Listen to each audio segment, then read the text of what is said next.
Welcome to e-learning.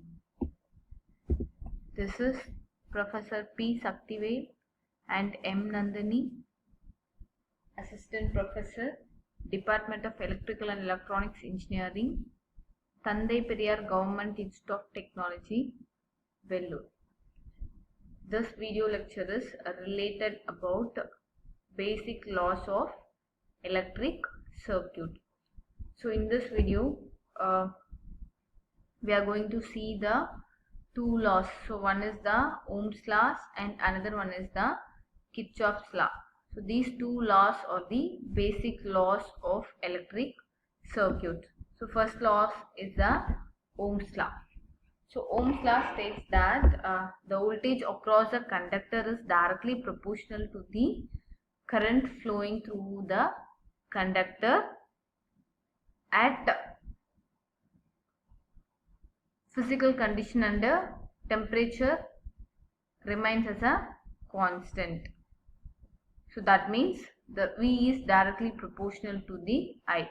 That means the voltage is directly proportional to the current. So by removing the proportional, we are adding or as a proportionality constant.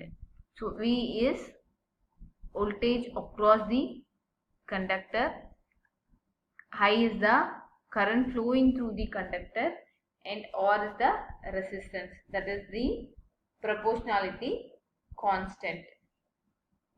So this is the Ohm's law. So the limitations of Ohm's law is it is not applicable to the unilateral networks. That means the unilateral networks allows the current to flow in only one direction. So examples of unilateral network, that is the unilateral networks consist of elements like a diode, transistors, etc. So that type of element, the Ohm's law is not applicable. So another one limitation is it is not applicable for non-linear elements. So non-linear elements are those which do not have a current exactly proportional to the applied voltage. So example of non-linear elements are the thyristor. So these are the limitations of Ohm's law. So next is the applications. So Ohm's laws are used to determine the voltage, current, impedance or resistance present in a linear electric circuit, and it is also used to calculate the power present in a circuit. So next we are going to see the one example of Ohm's law. So the question is what will be the current drawn by a lamp rated at 250 volt, 40 watts connected to the 230 volt supply. So in the given question, they given rated power P. So rated power P equal to 40 watts, rated voltage V equal to 250 volt. If the supply is reduced to 230 volt means what is the current? That is asking in this question. So we know the formula for calculating current I equal to V by R. So in the question they given the value of V. So to calculate the I, we are going to calculate the value of R. So in the question they given us a P value and V value. So we know the formula P is equal to V square by R. So substituting P and V value in the equations, substituting P and V value in the equation, so we get the R value. So R is equal to, by rearranging the formula, R equal to V square by P. So after substituting all the values, we get the R values. So substituting R value is here, then we get the value of I. So current drawn from a 230 volt supply equal to V by R. In the question, V equal to 230 volt and R equal to 1562.5 ohm. So by dividing these two, we get the value of I. So this is the simple example for Ohm's law. So next law is the Kirchhoff law. So Kirchhoff's law is again classified into two laws. So first one is the first law or Kirchhoff current law. Second is the second law or Kirchhoff voltage law. So first law is the Kirchhoff current law. So in an electric network, the algebraic sum of the current in all the branches that meet at any point is 0. It is also stated that that is another way to state the KCL is the sum of current flowing towards a junction is equal to the sum of current flowing away from the junction. So that is explained in this by using this diagram. Here the incoming currents are,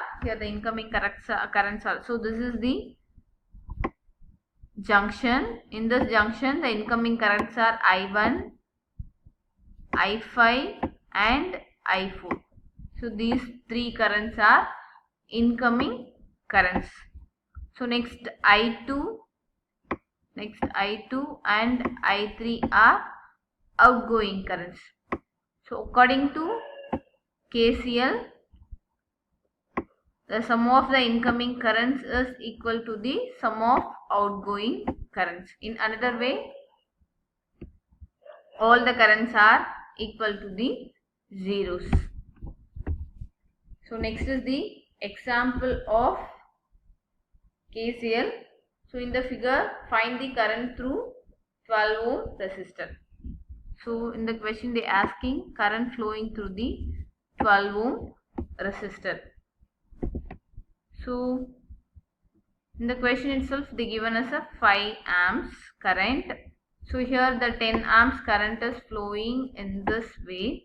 So already in the question they given us a 5 amps. So remaining 5 amps is going through this way. So next here the 4 amps current is given this way. So already here the 2 amps current is here. So 4 amps is coming and 2 amps is coming. So that 2 are incoming current. So after reaching this point, these two currents are adding and flowing through this point. So in the question they asking 12 ohm across 12 ohm resistor across current. So here the 6 amps is coming and here in this way 5 amps is coming. So two currents are coming. So by adding these two currents 5 amps plus 6 amps we get a 11 amps. So this is the current flowing through the 12 ohm resistor. So next law is the Kirchhoff voltage law. So it states that in a closed circuit the sum of potential drop is equal to the sum of the potential rises. So potential rises is nothing but a source. Source is the potential rise. So potential drop means the drop across the each resistor is called as a potential drops. So in the figure only one potential rise and 3 potential drops. So according to the KVL statement, potential rise is equal, sum of the potential rise is equal to the sum of potential drop. So only one potential rise is available and 3 potential drops are available. So according to KVL, V equal to IR1 plus IR2 plus IR3. So this is the sign of EMF.